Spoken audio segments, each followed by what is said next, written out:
जैसे इस दफ़ा हुआ, और आइंदा इससे ज़्यादा हम बेखौफी से करेंगे, रातों रात नहीं करेंगे, पूरी हम पेशबंदी करके आएंगे। तो इस मुल्क में मैं अर्ज़ करूं, ये सिर्फ एक इलेक्शन पे डाका नहीं डाला गया, ये जमहूरियत के तसव्वुर पे डाका डाला गया है। हमें अब ये कहा जा रहा है कि आप अच्छे बच्चे बन जाओ, जान लो कि ताकत कहाँ है। ताकत का सरचश्मा आवाम नहीं है। इस मुल्क में हुक्मरानी आइन की नहीं है, इस मुल्क में हुक्मरानी कानून की नहीं है, इस मुल्क में हुक्मरानी हमारी है। हमसे बात करके इलेक्शन लड़ो, फॉर्म 47 फिर चाहे पहले ही ले लो, अपनी जेब में रख लो, हम पहले ही तुम्हें बता देंगे कि तुम्हारा नतीजा क्या होना है। ये हमें आज कहा जा रहा है। इसके खिलाफ इमरान खान खड़ा हुआ है, इसके खिलाफ इमरान खान जेल में बैठा हुआ है। उसका जुर्म यह है कि वो इस मुल्क के लिए जमहूरियत मांग रहा है। हम सब पे लातादाद मुकदमे कायम है, मुझ पर 18 मुकदमे दहशतगर्दी के कायम है इस वक्त। क्यों?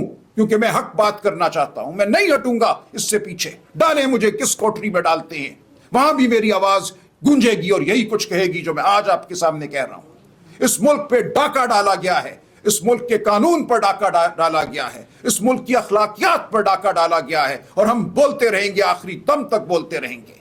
इससे हम पीछे नहीं हटेंगे। और आपका फर्ज है, पाकिस्तानी कौम का फर्ज है, पाकिस्तानी सहाफत का फर्ज है कि सच को सामने लाए। सच वो है जो हमारे सामने है, जो इलेक्शन कमीशन की वेबसाइट पे है, जो पतन की रिपोर्ट में है, जो सोच टीवी के वीडियो में है, जो उन लातादाद बच्चे बच्चियों के दिलों में है जिन्होंने उस दिन वोट डाला। मॉडल टाउन लाहौर के एक पोलिंग स्टेशन पर मैं गया, एक बच्ची आके रोना शुरू हो गई। उसने कहा, अंकल ये मैंने पहला वोट डाला है अपनी जिंदगी का, अपनी वालदा के साथ थी वो, इसकी आपने हिफाजत करनी है, आपने हमें हमारा हक दिलाना है। ये मुल्क वो मुल्क है जहां 5 से 16 साल की उम्र के बच्चों की 40% से ज्यादा तादाद किसी स्कूल में नहीं जाती, कोई मदरसा, कोई वोकेशनल इंस्टीट्यूशन, और जो जाते भी हैं वो 10 साल की उम्र में एक पैराग्राफ उर्दू का नहीं पढ़ सकते। ये है जो हम तालीम दे रहे हैं, क्योंकि हमने अशराफिया के हवाले कर दिया इस मुल्क को। हमने कहा यह मुल्क अशराफिया की जागीर है, अशराफिया के बच्चे जाएंगे, वो अंग्रेजी मीडियम स्कूलों में जाएंगे, वो ठीक ठाक हो जाएंगे, उनको नौकरियां भी बैंकों में मिल जाएंगी, वो गाड़ियां भी चलाएंगे। लेकिन गरीब का बच्चा ना स्कूल जाएगा, और अगर जाएगा तो रींगेगा, उसका कोई मुस्तकबिल नहीं है, वो किसी मुसाबकती दौड़ में शामिल नहीं हो सकेगा। आपके 40% बच्चे 10 साल की उम्र में स्टंटेड हैं। वो क्यों हैं? क्योंकि आपके मुल्क में जमहूरियत नहीं है, क्योंकि जमहूर की आवाज को गैर अहम समझा जाता है। आज सिंध में एक तहरीक चल रही है पानी के लिए। क्यों चल रही है? ये कहा गया ये ग्रीन इनिशिएटिव है, ये कॉर्पोरेट फार्मिंग है, और नहरें बनाकर हम इन नए कॉर्पोरेट फार्मर्स को वो पानी देंगे जो हजारों सालों से सिंध का हारी इस्तेमाल कर रहा था। उसका पानी छीन कर हम किसी कंपनी को देंगे और वो कॉर्पोरेट फार्मिंग करेगी। गरीब तो वैसे ही गरीब था, और थोड़ा हो गया मर गया तो क्या फर्क पड़ता है। आज सिंध इसके खिलाफ बरसरे पैकार है। मुल्क का कोई खित्ता ऐसा नहीं है जहां आपने जमहूरियत को दबाया हो और वहां आवाज ना उठ रही हो। पूरा मुल्क आज सरापा एहतजाज है। इस एहतजाज के साथ हम खड़े हैं, क्योंकि हम सच के साथ खड़े हैं, हम जमहूरियत के साथ खड़े हैं।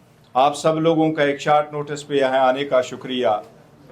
आज हम मुख्तसरन 3 इशू पे आवाम के साथ अवामी मैंडेट से बात करना चाहते हैं।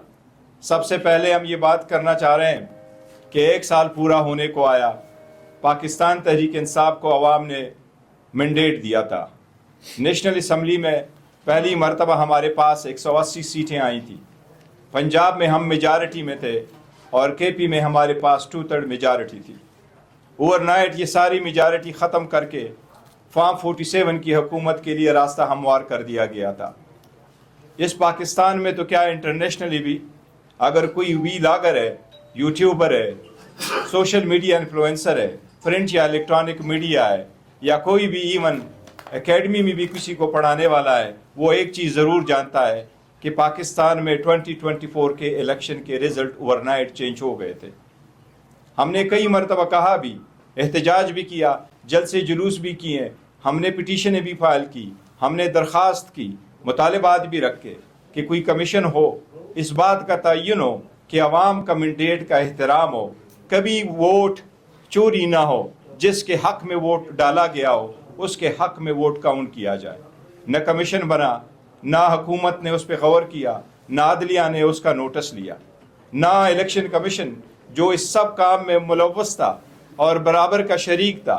हमारा मैंडेट का तहफ़्फ़ुज़ करना इलेक्शन कमीशन की आईनी जिम्मेदारी थी, وہ آئینی ذمہ داری میں ناکام ہو گیا تھا. جو ہم نے پٹیشنیں فائل کی تھی 74 پٹیشنیں فائل کی تھیں, اس 74 پٹیشنیں میں آج تک نہ کوئی فیصلہ ہوا, نہ اس میں میرٹ پہ کوئی بھی کیس آگے بڑھ سکا. یہ اس پہ ریلیٹڈ جو ادارے, جو تنظیمیں ہیں, جو محض مفصل قسم کی رپورٹیں ہیں, ان میں سے ایک پٹن کی رپورٹ بھی ہے. انشاءاللہ آج سلمان راجہ صاحب اس رپورٹ کا بھی آپ کو تفصیل سے ذکر کریں گے. ہم آج بھی یہی مطالبہ کرتے ہیں کہ ہمارا مینڈیٹ ہم واپس لینے کا حق رکھتے ہیں. یہی آئینی طریقہ ہے, یہی جمہوریت ہے. جمہوریت کے لیے عوام کا مینڈیٹ اور ووٹ بنیاد ہے, اس کے بغیر جمہوریت نہ ہے نہ مضبوط ہے. اس کے ساتھ ساتھ ایک اور ذکر کرنا چاہیں گے, اور وہ ہے کہ اس جعلی مینڈیٹ کے ساتھ بنی ہوئی حکومت نے 26ویں ترمیم جو پاس کروائی تھی اور جس انداز سے پاس کروائی تھی, اس کے نتیجے میں بلوچستان ہائی کورٹ میں 3 ججز کا تعیناتی ہوئی, اسلام آباد میں 2 ججز کی, پشاور میں 10 ججز کی, لاہور ہائی کورٹ میں 9 ججز کی, اور سندھ ہائی کورٹ میں 12 ججز کی تعیناتی ہوئی. یہ تقریباً 46 ججز کی تعیناتی ہوئی ہے. اس کے ساتھ ساتھ سپریم کورٹ میں بھی 7 ججز آ گئے, 6 پرماننٹ ججز ہو گئے, 1 ایکٹنگ جج ہو گیا. لیکن سپریم کورٹ میں ہماری اور سول سوسائٹی کی اور بار ایسوسیشنز کی کنسٹیٹیوشنل پٹیشن پینڈنگ ہے, اور وہ پہلے دن ہم نے ٹیک اپ کر لی تھی یہ پوائنٹ جوڈیشل کمیشن کے سامنے کہ جب تک 26ویں آئینی ترمیم کا فیصلہ نہ ہوا ہو باعث عدالت کے سپریم کورٹ, تب تک ججز کی تعیناتی نہ ہو. لیکن چونکہ ہمارے پاس میجارٹی نہیں ہے, ووٹ کے ذریعے سے کمیشن آگے بڑھا اور تعیناتی ہوئی. ابھی بھی پاکستان تحریک انصاف کا اصولی موقف یہی ہے کہ وہ 26ویں ترمیم جلد سے جلد ہیئرنگ کے لیے فکس ہو, اور وہ پری 26ویں ترمیم کے جو سپریم کورٹ کے ججز ہو, وہ جج صاحبان سارے کے سارے بیٹھے اور وہ ان پہ فیصلہ کرے. پاکستان تحریک انصاف کا اصولی موقف یہی ہے کہ 26ویں ترمیم کا فیصلہ سپریم کورٹ کے وہ محترم جج صاحبان کرے جو 26ویں ترمیم سے پہلے تعینات تھے, تاکہ یہ خدشہ نہ ہو کہ باعث ہو اور وہ جج جو اس کی بینیفیشری ہے وہ خود اپنے کاز میں جج نہ بنے. اس کے ساتھ ہم نے یہ بھی کہا کہ مذاکرات ہو. خان صاحب نے مذاکرات کے لیے کمیٹی بنائی, اور ہم آگے بڑھنا چاہ رہے تھے کہ سیاسی حل, مسائل کا سیاسی حل ڈھونڈا جائے, لیکن مذاکرات آگے نہیں بڑھ سکے. حکومت نے یہ سمجھا کہ یہ کوئی CSS یا اسکول کے بچوں کا ایگزام ہے کہ پرچہ ہم کھولیں گے تو جس وقت ٹک کلاک ہوگا تو پھر آپ کو وہاں ہی ہم اوپن کر کے آپ کہیں گے کہ آپ کے ڈیمانڈ پہ ہمارا جواب کیا ہے. اس لیے حکومت نے ہی راہ فرار اختیار کی اور ایک اچھا موقع ضائع ہو گیا. اس کے بعد خان صاحب نے کچھ لیٹر لکھ کے, لیٹر جس کو بھی ایڈریس ہوئے, خان صاحب نے ایک سابق وزیر اعظم کی حیثیت سے, اور اس وقت پاکستان تحریک انصاف جو دنیا کی 6ٹھی بڑی پولیٹیکل پارٹی اور پاکستان کی سب سے بڑی پولیٹیکل پارٹی ہے, اس کے سربراہ کی حیثیت سے اس ملک میں پاورفل آدمی کے سامنے اپنے خدشات کا اظہار کیا.